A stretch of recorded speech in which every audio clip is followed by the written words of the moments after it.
Hello বন্ধুরা, কেমন আছেন সবাই? আশা করি সবাই ভালো আছেন। বন্ধুরা, আমাদের এই গল্পগুলো যদি ভালো লাগে অবশ্যই লাইক করবেন আর কমেন্টস করে জানিয়ে দিবেন। চ্যানেলে যদি নতুন হয়ে থাকেন অবশ্যই সাবস্ক্রাইব করে পাশে থাকা বেল আইকনটি প্রেস করে রাখুন। এখন আবার শুনছে জোহা নাকি শারাপের পুরানো বন্ধু। কই, শারাপ তো ওকে জোহার ব্যাপারে কিছু বলেনি। তাছাড়া ছোটোবেলা থেকে একসাথে থাকার সুবাদে জোহার অনেক ফ্রেন্ডকেও চেনে, অথচ শারাপ নামটাও শোনেনি কখনো। সব মিলিয়ে রাগগুলো নিজের মধ্যে পুষে রাখছে ও। কিন্তু হঠাৎ জোহার সব বলে দিব কথাটা শুনে কৌতূহল দামাতে পারল না। বলল, কি বলে দিবে তুই জোহা? যেমন ধর শারাপের পুরনো কোনো প্রেমের কাহিনী। শারাপ নীরব থেকে কেবলই কাতর দৃষ্টিতে চেয়ে আছে জোহার দিকে। তিয়াশাকে উত্তেজিত হতে দেখা গেল। বলল, মানে কি? আমি আসার আগেও শারাপের জীবনে কেউ ছিল? জোহাকে দেখে খুশি মনে হচ্ছে খুব। মনে হচ্ছে জীবনের বহু আকাঙ্ক্ষার কিছু সে পেয়ে গেছে। শারাপের দিকে তাকিয়ে ভ্রু নাচালো। শারাপের অসহায় ভঙ্গি দেখে মনে হচ্ছে এখনই কেঁদে দেবে যেন। কেন যে জোহার পিছনে অযথা লাগতে গেল? হে, মেয়ের উপর বিশ্বাস নেই। কখন কি তবে নতুন বউয়ের সামনে ওকে বাজেভাবে কালার করে দেবে জোহা? জোহা তার ছেলে সুরে বলল, ইহুস, এই মাকাল ফলের সাথে কে প্রেম করবে? তারপর ফোনে কিছু একটা বের করে দেখিয়ে বলো, দেখ সবাই, বেচারা প্রেম করার জন্য মেয়ে পেত না বলে আমাকে কি বলতো, আমার কোনো ফ্রেন্ডের সাথে যেন ওর সেটিং করে দেই। হা হা হা। এই আসরের সবচেয়ে গুরুত্বপূর্ণ মানুষটা হঠাৎ করেই সবার কৌতুকের পাত্র হয়ে উঠল। একেই বুঝে বললে, ইট মারলে পাটকেলটি খেতে হয়। একেই বলে ইট মারলে পাটকেলটি খেতে হয়। তিয়াশা সকালে নাস্তা শেষে রান্নাঘরে গোছগাছ করে ঘরে আসলো। আজ ছুটির দিন, শারাপ বাসাতে আছে। ঘরে শারাপকে না পেয়ে বারান্দায় উকি দিয়ে দেখলো শারাপ বারান্দায় বসে ল্যাপটপে কাজ করছে। একটা দীর্ঘশ্বাস ফেলে বিছানায় এসে বসলো। দেখতে দেখতে বিয়ের পর অনেকগুলো মাস কেটে গেছে। বিয়ের আগ দিয়ে শারাপের সাথে যখন কথা হতো তখন ওকে খুব চমৎকার একজন মানুষ বলে মনে হয়েছিল ওর। কিন্তু এখন ওর কাছে মনে হয় শারাপ অ্যাবনর্মাল একজন মানুষ। একটা মানুষ এত বন্ধু পাগল কী করে হয় বুঝে পায় না। শারাপের মনে বোধ হয় বউয়ের থেকে বেশি জায়গা জুড়ে আসছে ওর বন্ধু। সবচেয়ে বিরক্তিকর যে ব্যাপার সেটা হলো জোহা। এই জোহাকে ছোটোবেলা থেকেই পছন্দ না ওর। মেয়েটা পড়াশোনায় একটু ভালো দেখে বাসার সবাই ওকে বেশি আদর করত। জোহা রান্না পারে, স্বভাবে লক্ষ্মী, তাই বাসায় অনেক বেশি অ্যাটেনশন পেত। তিয়াশা কেবল চাইতো জোহার থেকে মুক্তি পেতে, যেখানে ওর একটা আলাদা অবস্থান থাকবে। কিন্তু ভাগ্যের নির্মম পরিহাস বুঝিয়ে কে বলে, শেষমেশ যেখানে বিয়ে হলো সেখানেও সেই জোহারই জয়গান। শারাপের সাথে যখন কোনো কথা বলতে যায় বেশিরভাগ সময় দেখা যায় কথা ঘুরে ফিরিয়ে সে জোহাতে এসে থামে। এর চেয়ে বোধহয় সতীনের ঘর করাও তিয়াশার জন্য বেশি সুখ করছিল। সেদিন তিয়াশা আর ওর শাশুড়ি মা একসাথে রান্না করছিল। কি যেন কথায় ওর বাপের বাড়ির কথা উঠলো। তারপর ওর শাশুড়ি সাজেদা হঠাৎই জোহার কথা বলল। আচ্ছা, জোহা যেন কেমন বোন হয় তোমার? ফুফাতো। তোমার ফুপি তোমাদের সাথেই থাকে? জি, ফুফা তো আরব আমিরাতে থাকে। ফুফা চলে যাওয়ার পরই মূলত ফুপি জোহাকে নিয়ে এই বাসায় এসে ওঠেন। আসলে দাদা চাননি একা মেয়ে ছোট বাচ্চাকে নিয়ে বাইরে একা থাকুক। ও খুব লক্ষ্মী মেয়েটা, দেখলে আদর করতে মন চায়। আগে তো প্রায়ই আসতো বাসায়, তারপর ঢাকায় যখন পড়তে চলে গেল তারপর থেকে আসেই না আর বলতে গেলে। এরপর তো শারাপ চাকরি নিয়ে কুমিল্লা চলে আসলো।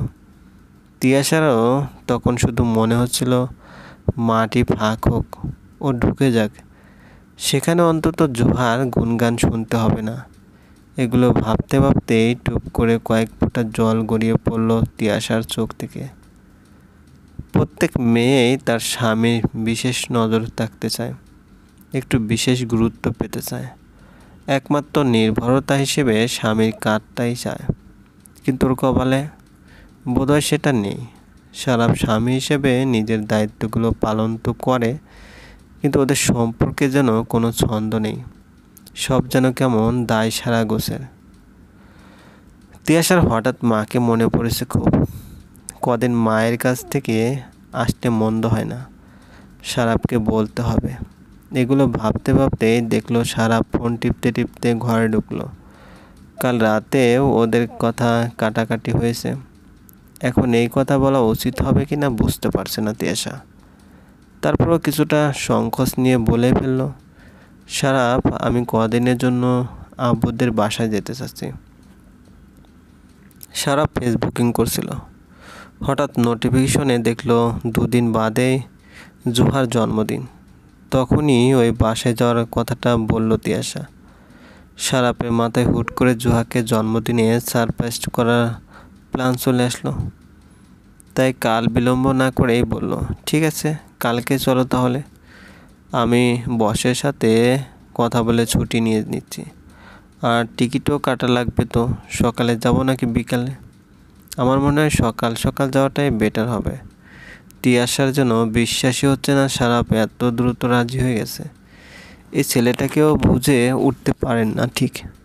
ভালোবাসে ঠিকই, আবার মাঝে মাঝে জুহা রোগ ধরে।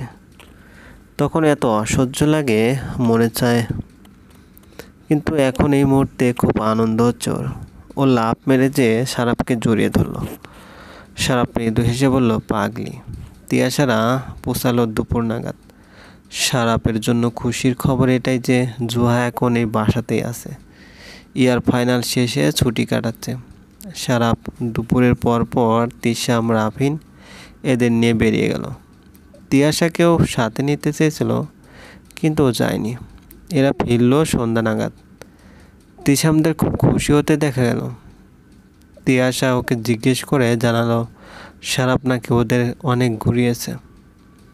আসার সময় রেস্টুরেন্ট থেকে পিৎজা আর ওদের সবার পছন্দের আইসক্রিম খাইয়েছে।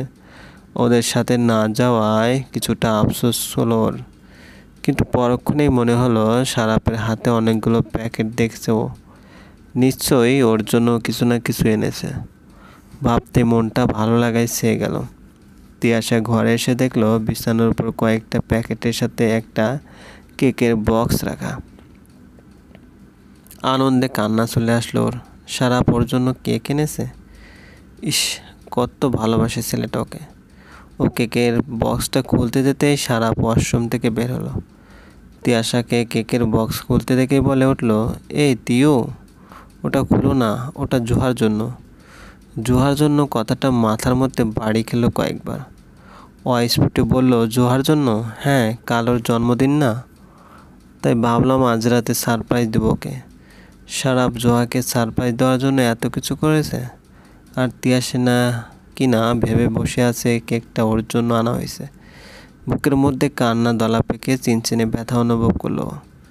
এজন্যে বুঝি এখানে আসার কথা শুনে এত সহজে রাজি হয়ে গিয়েছিল সারাপ। ওরই বোঝা উচিত ছিল সারাপ কখনো জুহাকে বাদ দিয়ে তিয়াশার কথা ভাবেনি। এখন হঠাৎ তার ব্যতিক্রম কেন হবে? ইস, এত বোকা কেন? কেকের বক্সটা জায়গা মতো রেখে দ্রুত পায়ে রুম থেকে বেরিয়ে গেল। সারাপের সামনে কিছুতেই চোখের জল ফেলবে না ও, কিছুতেই না। এদিকে জুহাকে সারপ্রাইজ দেওয়ার কথা ভেবে রোমাঞ্চিত হয়ে যাচ্ছে সারাপ। ওদের ফ্রেন্ডশিপ হওয়ার পর থেকে এখন পর্যন্ত ওর প্রত্যেকটা জন্মদিন স্পেশাল বানিয়েছে জুহা। ও তো জুহার জন্মদিনে ওকে উইশ করতে ভুলে যায়। এবার নিশ্চয়ই খুব খুশি হবে জুহা। চলবে। গল্পটি ভালো লাগলে অবশ্যই লাইক করবেন আর কমেন্টস করে জানাবেন। ডিভোর্স তখনও হয়নি তাদের। বাচ্চা যেহেতু রিশাদের, তাই দায়িত্ব তো তাকে পালন করতেই হবে। কিন্তু না, রিশাদ বিল তো দেয়নি, বরং নিজের সন্তানকে স্বীকার করেনি। রিশাদের ভাষ্যমতে এই বাচ্চা তার না, রোদেলার আবেগের বাচ্চা। আবেগও কম না। ওই দিন ঠিক সেই মুহূর্তেই ডিএনএ টেস্ট করিয়েছিল, কিন্তু রিপোর্ট আসতে তো সময় লাগবে। সেই সময়টুকুতে রিশাদ যা নয় তাই বলতে আরম্ভ করে দেয়। মৃত্যুর হাত থেকে বেঁচে আসা মেয়েটা যা নয় তাই বলে গালাগালিজ করে রিশাদ। এমন কাজে রিশাদের মাও তাকে সাপোর্ট দেয়।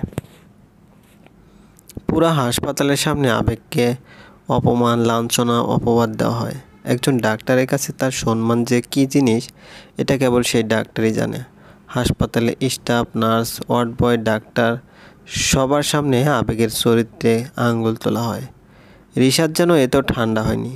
এত কিছু করার পর ও তার মন ভরেনি। সে সবার সামনে রোদেলার গায়ে হাত তুলে। ব্যাস, আবেগ অনেক রেগে যায়, এমনকি নিজের হিতাহিত জ্ঞান লোপ পেয়ে যায়। তাই তো সে রিশাদকে পেটাতে শুরু করে। হাসপাতালে বাকি স্টাফরাও আবেগের দেখাদেখি রিশাদকে মারতে চলে আসে, কারণ একটা অবলা মেয়েকে তার স্বামী লোকালয়ে পেটাচ্ছে, এটা বাঙালি সাধারণ জনতা সহ্য করবে না।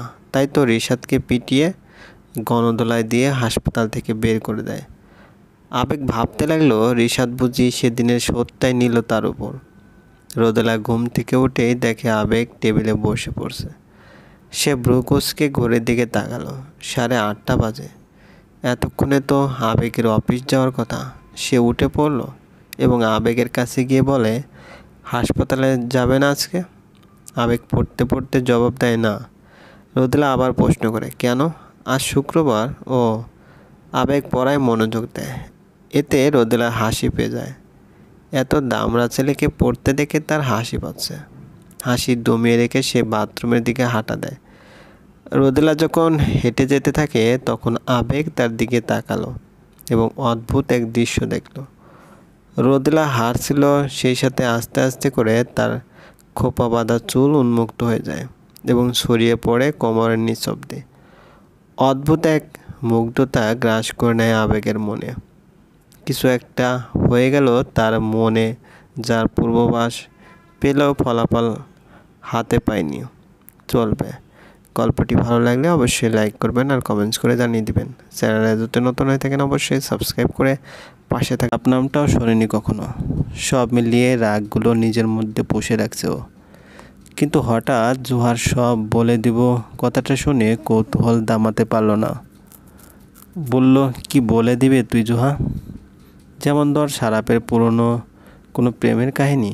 সারাপ নীরব থেকে কেবলই কাতর দৃষ্টিতে চেয়ে আসছে জোহার দিকে।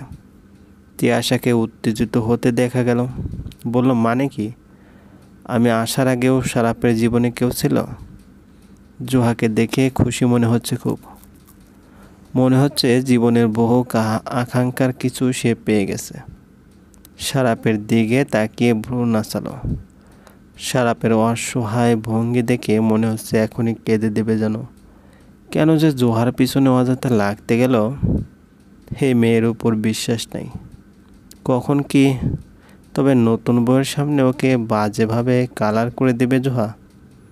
জোহা তার ছেলে সুরে বলল, এফুস, এই মাকাল ফলের সাথে কে প্রেম করবে? তারপর ফোনে কিছু একটা বের করে দেখে বলো, দেখ সবাই, বেচারা প্রেম করার জন্য মেয়ে পেত না বলে আমাকে কি বলতো, আমার কোনো ফ্রেন্ডের সাথে যেন ওর সেটিং করে দেই। হা হা হা। এই আসরের সবচেয়ে গুরুত্বপূর্ণ মানুষটা হঠাৎ করেই সবার কৌতুকের পাত্র হয়ে উঠল। একেই বুঝে বললে ইট মারলে পাটকেলটি খেতে হয়। একেই বলে ইট মারলে পাটকেলটি খেতে হয়। তিয়াশা সকালে নাস্তা শেষে রান্নাঘরে গোছগাছ করে ঘরে আসলো। আজ ছুটির দিন। সারাপ বাসাতে আছে। ঘরে সারাপকে না পেয়ে বারান্দায় উকি দিয়ে দেখলো সারাপ বারান্দায় বসে ল্যাপটপে কাজ করছে। একটা দীর্ঘশ্বাস ফেলে বিছানায় এসে বসলো। দেখতে দেখতে বিয়ের পর অনেকগুলো মাস কেটে গেছে। বিয়ের আগ দিয়ে সারাপের সাথে যখন কথা হতো তখন ওকে খুব চমৎকার একজন মানুষ বলে মনে হয়েছিল ওর। কিন্তু এখন ওর কাছে মনে হয় সারাপ অ্যাবনর্মাল একজন মানুষ। একটা মানুষ এত বন্ধু পাগল কী করে হয় বুঝে পায় না। সারাপের মনে বোধ হয় বউয়ের থেকে বেশি জায়গা জুড়ে আসছে ওর বন্ধু। সবচেয়ে বিরক্তিকর যে ব্যাপার সেটা হলো জোহা। এই জুহাকে ছোটবেলা থেকেই পছন্দ না ওর। মেয়েটা পড়াশোনা একটু ভালো দেখে বাসার সবাই ওকে বেশি আদর করত। জুহা রান্না পারে, স্বভাবে লক্ষ্মী, তাই বাসায় অনেক বেশি অ্যাটেনশন পেত। তিয়াশা কেবল চাইতো জোয়ার থেকে মুক্তি পেতে, যেখানে ওর একটা আলাদা অবস্থান থাকবে। কিন্তু ভাগ্যের নির্মম পরিহাস বুঝিয়ে কে বলে, শেষমেশ যেখানে বিয়ে হলো সেখানেও সেই জোহারই জয়গান। শারাপের সাথে যখন কোনো কথা বলতে যায়, বেশিরভাগ সময় দেখা যায় কথা ঘুরে ফিরিয়ে সেই জোহাতে এসে থামে। এর চেয়ে বোধহয় সতীনের ঘর করাও তিয়াশার জন্য বেশি সুখ করছিল। সেদিন তিয়াশা আর ওর শাশুড়ি মা একসাথে রান্না করছিল। কি যেন কথায় ওর বাপের বাড়ির কথা উঠল। তারপর ওর শাশুড়ি সাজেদা হঠাৎই জোহার কথা বলল। আচ্ছা, জোহা যেন কেমন বোন হয় তোমার? ফুফাতো। তোমার ফুপি তোমাদের সাথেই থাকে? জি, ফুফা তো আরব আমিরাতে থাকে। ফুফা চলে যাওয়ার পরই মূলত ফুপি জোহাকে নিয়ে এই বাসায় এসে ওঠেন। আসলে দাদা চাননি একা মেয়ে ছোট বাচ্চাকে নিয়ে বাইরে একা থাকুক। ও খুব লক্ষ্মী মেয়েটা, দেখলে আদর করতে মন চায়। আগে তো প্রায়ই আসতো বাসায়, তারপর ঢাকায় যখন পড়তে চলে গেল তারপর থেকে আসেই না আর বলতে গেলে। এরপর তো সারাপু চাকরি নিয়ে কুমিল্লা চলে আসলো। তিয়াশারও তখন শুধু মনে হচ্ছিল মাটি ফাঁক হোক, ও ঢুকে যাক, সেখানে অন্তত জোহার গুনগান শুনতে হবে না। এগুলো ভাবতে ভাবতেই টুপ করে কয়েক ফোঁটা জল গড়িয়ে পড়ল তিয়াশার চোখ থেকে।